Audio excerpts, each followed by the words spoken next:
In my marriage, my husband and I have gone through 3 different seasons of being separated because of work.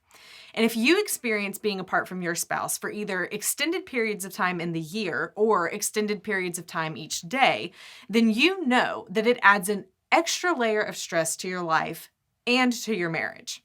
Some top professions that this affects is military families, medical professionals, law enforcement and first responders who work with 12 to 14-hour shifts, business leaders who have to travel extensively each year, and clearly that's not an inclusive list, but that's at least some of the professions that are affected. Hey, my name is Kimberly Holmes, and I've had my own experience with this exact issue.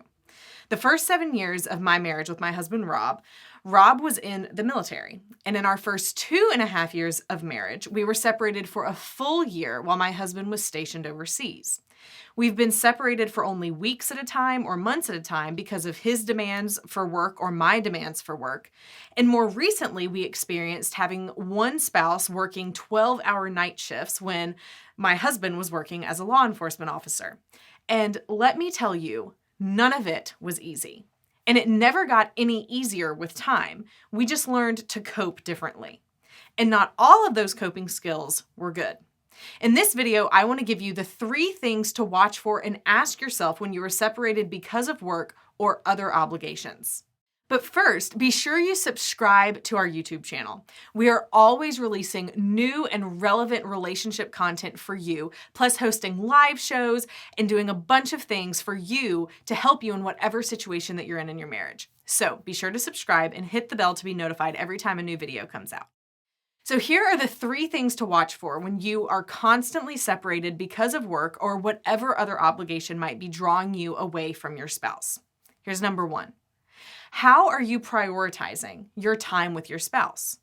Even when there's a physical separation, with time zones separating you or long hours at work each day, are you still making it a point to prioritize spending time with your spouse?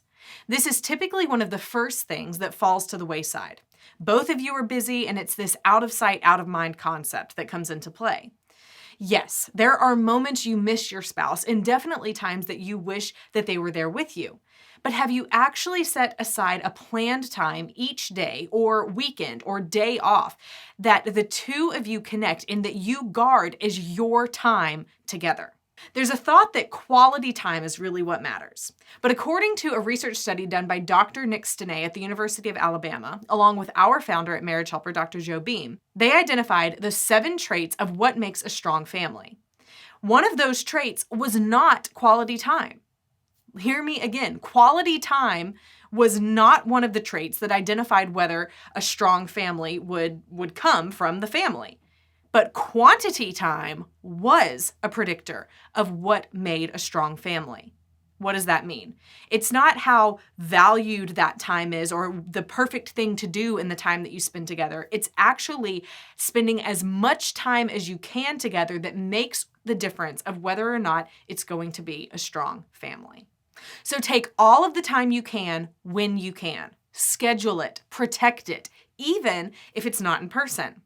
I knew a couple that would have date nights while their husband was deployed. They would both rent the same movie, and even though it would be 2 totally different time zones that they were watching it in, they would set aside that time each week. They would watch the movie together, just on the phone with each other. They would each get lunch or dinner, depending on which time zone they were in, and they would spend that time together, even though they weren't physically together. Another way that you can prioritize your time, if you can't talk to your spouse while they're gone, is to send them a care package, or maybe to write them a letter each day and give it to them when they get back. Something to keep them, your spouse, on the forefront of your mind so that you don't start to disconnect, and something to show them when they get back that you have been thinking of them while they're gone. And here's point number 2. How are you prioritizing communication with your spouse? In the middle of crazy life and work schedules, when you're separated, there's a need to make decisions and figure things out, often without consulting the other spouse, because they're not there. Maybe financial decisions or purchases or decisions about kids, maybe going to camp or school, things come up. And when it's difficult to reach the other spouse, the tendency is to make the decision and just keep on trucking. I want to encourage you to not do that. Most of the time, we can actually pause on making decisions. Most of the time, we put our own emergency on decisions and feel like we have to make them sooner than they actually have to be made. But most of the time, decisions don't actually have to be made as quickly as we think. Instead, loop your spouse in. This will keep the bond strong between the two of you and keep a sense of normalcy and be a little bit less of a shock for your spouse when they come back home, or for you when you come back home if you're the one who's separated, who's gone. The same goes for things happening with you. If you're taking up a new hobby or reading a good book, share that with your spouse. Part of what can keep us from connecting when we're apart is that what we end up talking about when we do talk is all of that business stuff, even like I was just talking about. Maybe we only connect when it has to do with paying a bill or something to do with our kids or some emergency situation that has come up. And when that is the only thing you talk about when you and your spouse are physically separated, it can drain you. Let your conversations with your spouse be encouraging, positive, and connect you together in some way other than burdening your conversations with a bunch of decisions each time. Keep it light and keep it connective, where you want to share things that are happening in your daily life with your spouse, just like you would if they were home with you. When you come home and you ask how their day was and they ask how your day was, and you just share fun parts of your day, hard parts of your day, and things that you're thinking about, things you're going through. Be sure to keep doing that even when you're physically separated. And here's the third and hardest question to ask yourself when you're separated because of work. Do you actually have to be separated? The first year that my husband and I were separated, we didn't have to be. In fact, I lived with him in Korea for the first year and a half that he was stationed over there. But I'm going to be honest, our first year of marriage was hard. And both of us were kind of looking for a break, even though we would never have admitted that to each other back then. So a year and a half into living overseas in Korea with my husband, I decided that I would start my master's program, and I moved back to the States to do that and to finish it while he finished his time overseas. And here was the scary part. It was not hard for us to be separated. It was actually very easy. We both got to do exactly what we wanted, when we wanted.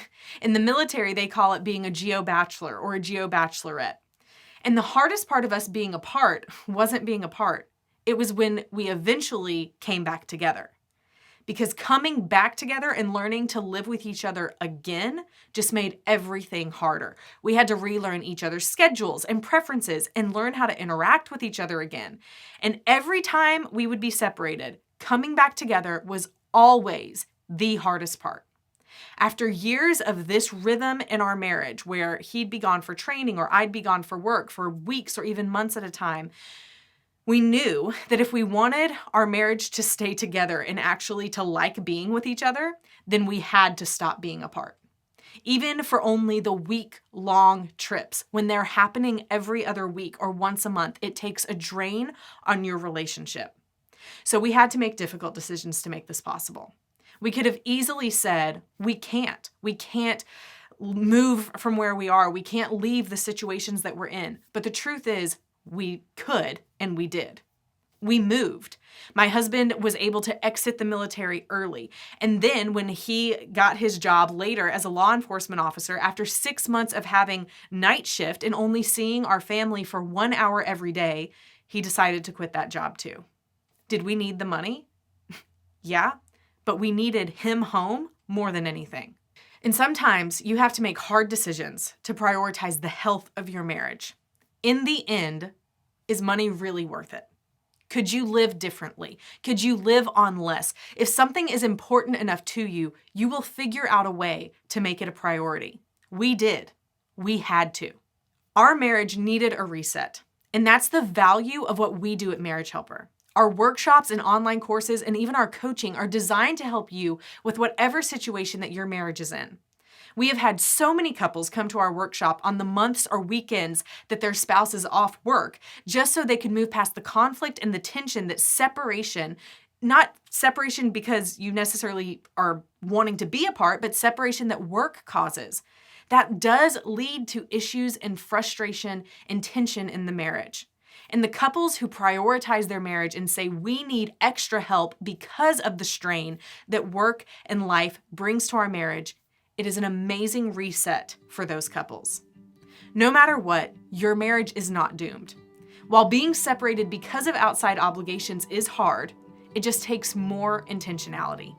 In the end, when you prioritize your marriage, even during this hard season, it can come out stronger than ever before. We would love to help your marriage in whatever situation that it might be in. You can go to our website at marriagehelper.com and see the articles that we have there. But you can also give our office a call at any time at 866-903-0990. And we have a team of people who will talk to you, listen to what situation your marriage is in, and connect you with the best resources that we have that can help you. Anything that we can do for you, we would love to help.